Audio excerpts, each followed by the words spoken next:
supervisor asked you to make a recommendation, who is that, Wes or Lauren, if you don't mind me That'd be asking? what that would be Lauren. I mean, it's Okay. just, I mean, because I mean, and I'll email honestly, Lauren separately because I'm just curious. I just be curious to like, I don't mean to like be going over your head here. I just would like to hear what Lauren, his understanding of what this subcommittee's jurisdiction is. I'm just interested in understand what Lauren thinks about that. I mean that's that's perfectly fine. I mean because I think that's one of the things that we're realizing. I've talked to other folks, and it seems that, oh, this is a recommendation I'd like to have out of your committee, and I'm like, it's we had spent a lot of time talking about a lot of the environmental, and I think what we're coming to is that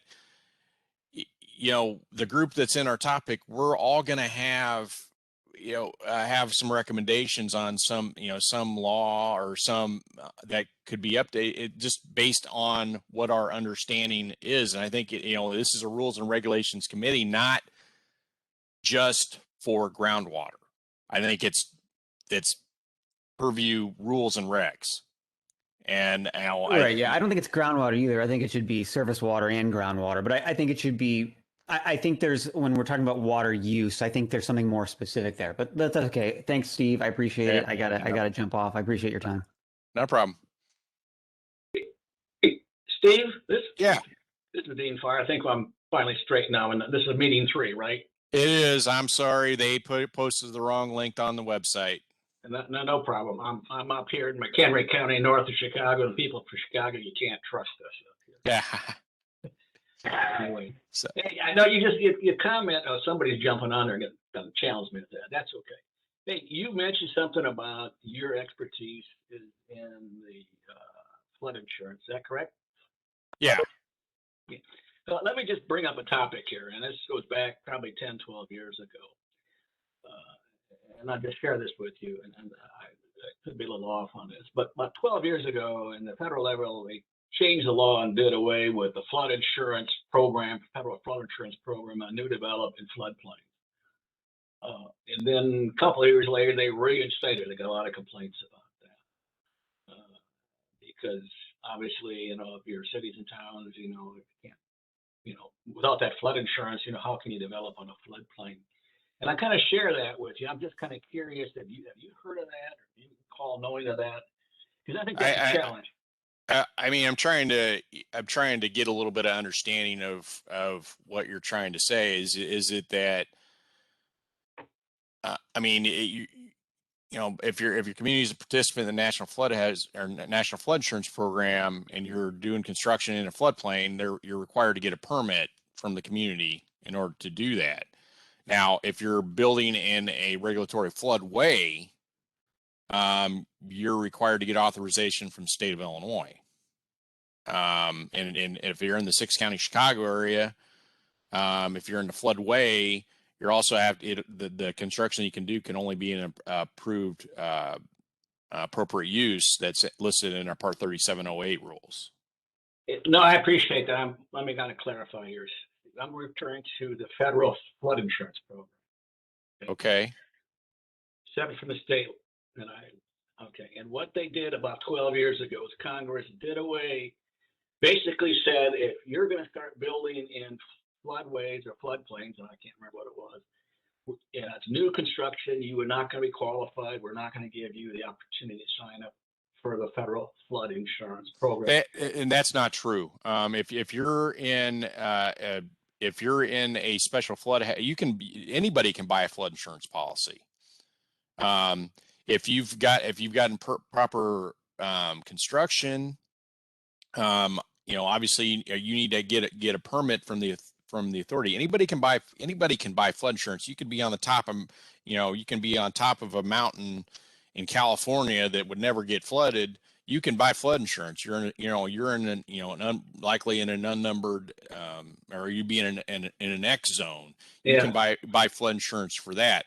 Now there was under in 2012 they are working. They started the transformation of the National Flood Insurance Program with the Bigger Waters Act, which was followed up with the Bigger or not Bigger Waters. Yeah, it was Bigger Waters, and then followed up in 2014 with the Grim Waters Act. Right now they're imagining the National Flood Insurance Program to make it a more nimble product and be more site specific on the rating, not just relying on base flood elevation as the sole component at which determines the rate. Yeah, I guess what I'm trying to lead up to is that flood insurance is, if you take away that flood insurance, I think it can be very challenging for people to build in some of these areas without that flood insurance. And again, I got to go back and do some research to get back to you. But there wasn't try to restrict that on new development, which to me takes away that incentive and the problem we have building on these floodways, floodplains, call them what you like. So anyway, let's leave the conversation of that. I just thought I'd check with you if you heard about that. No. They're right now, they are, like I said, they are transforming the National Flood Insurance Program, and it's, what is going to, it's, they're in the process of starting to do that. And by this time next year, it should be transformed. It was held up obviously with COVID, but they are moving forward with more of and the way that the insurance program was run before was very 1970s, the way they did insurance then. Today, it's going to be a lot different. They've got a lot more factors. Base flood elevation is going to be a component of it, but it's not going to be the sole component. And, there's going to be, there's a lot more risk products that FEMA is generating through the risk map program that they're being able to utilize and starting to use these probabilistic methods that insurance companies do for other insurance and applying them to the National Flood Insurance Program. So that's a big change that's going to be occurring. Anybody can buy a flood insurance policy, if there's no, but in a community that participates in the National Flood Insurance Program. Yeah. No, I'm with you. No, I guess what I'm saying that with this flood insurance program that we have in the federal government subsidized, it basically subsidized development in some areas that we probably shouldn't be developing. Okay. Well, and then that's one of the things that's they're trying to they're phasing out some of these subsidies that they've had in the past to make it more equitable for folks, because really trying to they have the community rating system, which does help subsidize, but it's in communities that do a very good job managing their program. And there's other ways that they're with older structures, there is some subsidization of older properties that have had consistent flood insurance all along. But a lot of that is going to be starting to go away. Well, let's just hope they do away with the subsidy and encourage folks to build in the right places. Yeah, this was, after Katrina, this is the $24 billion question that FEMA had to ask, back in 2005. That was the challenge that came up, because there were a lot of subsidized policies in these areas that had complete damage. So that was the problem they were trying to say, is they didn't want to get in that situation again. I mean, obviously in the state of Illinois, the state of Illinois, people typically pay more into the program than actually get out of it in this state, whereas in other states there are recipient states or that typically get more money than they pay in, and they're trying to make it a little bit more equal across the country. That's good news. And just kind of bring it back to the local area, not more currently, there was a series of articles recently in the Northwest Herald about the flooding problems on the Fox and the Chain of Lakes area, and the fact that flooding continues on. And of course, in the article, it's pointed out people shouldn't be building in some of those areas. So it's just, we got to fix a problem here that's been going on for years, building in floodplains, floodways, or whatever. Yeah. And I'm not sure where the answers are coming, but I just thought I'd share with you that yeah, it does strike home once in a while. Yeah. Well, thanks for participating.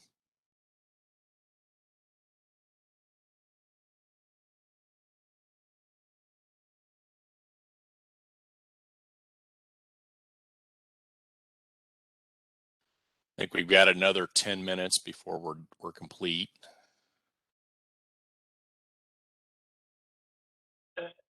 Steve, in this breakout session, there was supposed to be some discussion about recreation. Is that? Yeah, we have Seth Love on the line. Yep. Enterprise. Seth, you on there? I am. Yeah. Just a couple of thoughts. You know, access to public waters is always a sensitive subject. I used to live in Indiana, and I lived there for 25 years. And about 3 years ago, moved up here to the Chicago area. And access there was always a sensitive subject.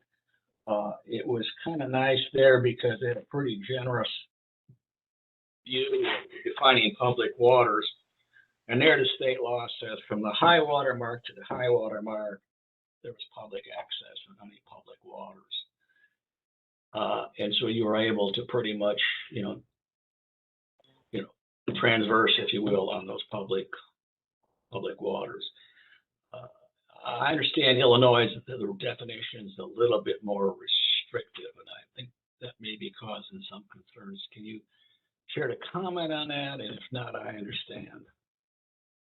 Yeah, we've been talking with Steve quite a bit about this, actually. Steve, I remember yesterday you were saying that IRAP itself wasn't necessarily a possible solution, but it sounded like there may be ways to model a different program, right?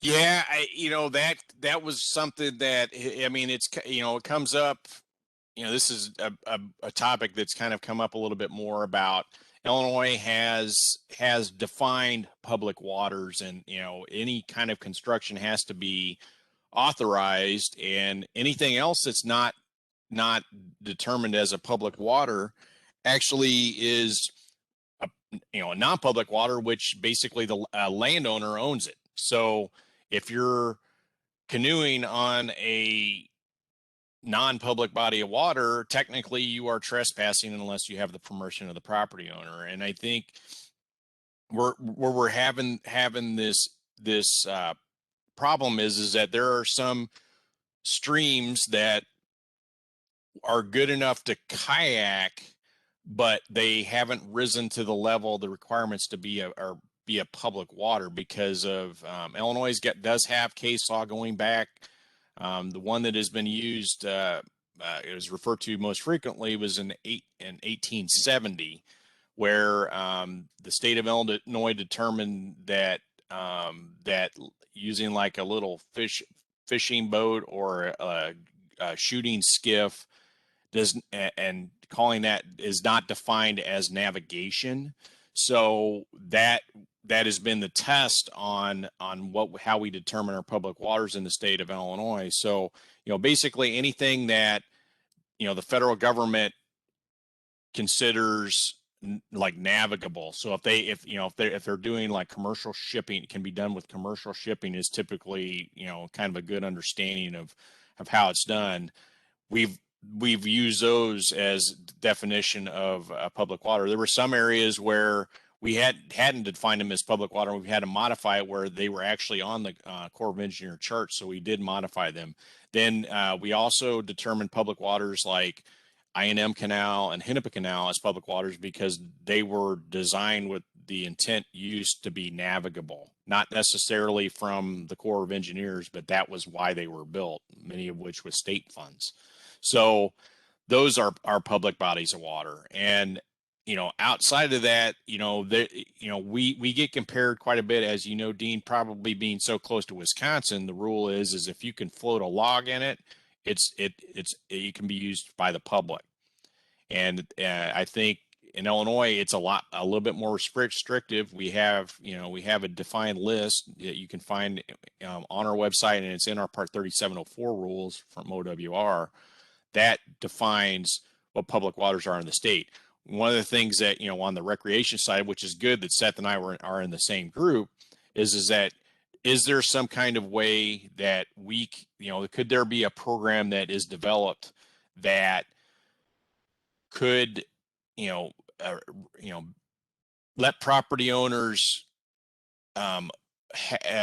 open up their water to folks, but also not have to carry the liability. That's the big caveat is the folks that it's not like they don't want to have folks using the water. The problem is that they don't want the liability if something happens.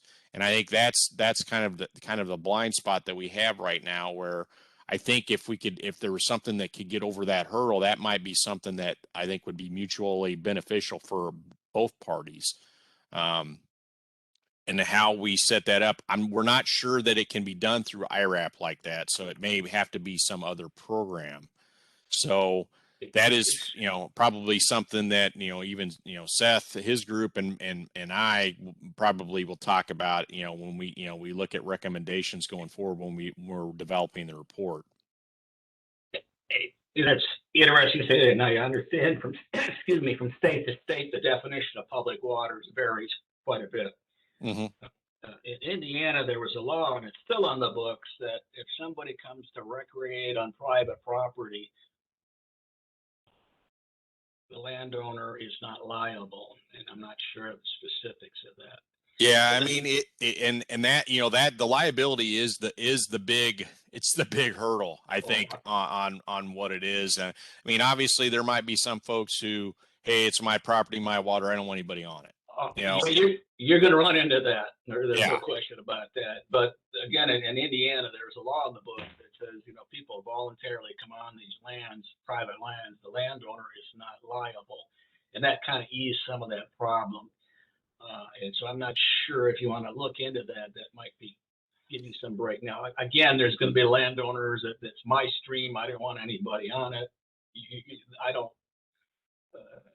You could probably even offer to pay them, whether or not they still don't want public on it. So that's a challenge. That's a different problem. Yeah, I think anything that would be done it'd probably have to be voluntary. There's it's not the issue isn't the folks who wouldn't mind having folks on there that they just need some kind of release of liability. There's a lot of folks that say no way, and they're perfectly within their right to do that, and that's always going to be a hurdle. I think I think it'd be very difficult to pass any kind of legislation that would give carte blanche, I guess, to limiting liability. There's still going to be folks that still aren't. That's not going to be good enough for them, and I think trying to figure out a way to kind of thread that thread through the needle. It is something we probably look at as could be a recommendation or at least some idea moving forward. There's no easy answer, Steve, and I appreciate what you're trying to do. In the meantime, you got people beating you guys up, complaining about this, and I respect the fact that you have to live with the laws, and some people just don't understand it. So yeah, part of it may be an outreach to the boaters and the fishermen, say, this is what the reality is, and maybe collectively they can come up with some help here. But at the end of the day, you're right. There's going to be some landowners, no matter what, they don't want anybody on. So I respect what you're trying to do. So anyway, just wanted to share that with you. All right. Well, thank you very much. We are at time, so I'm going to go ahead and stop the recording here. Thank you for everybody attending, and I'm going to be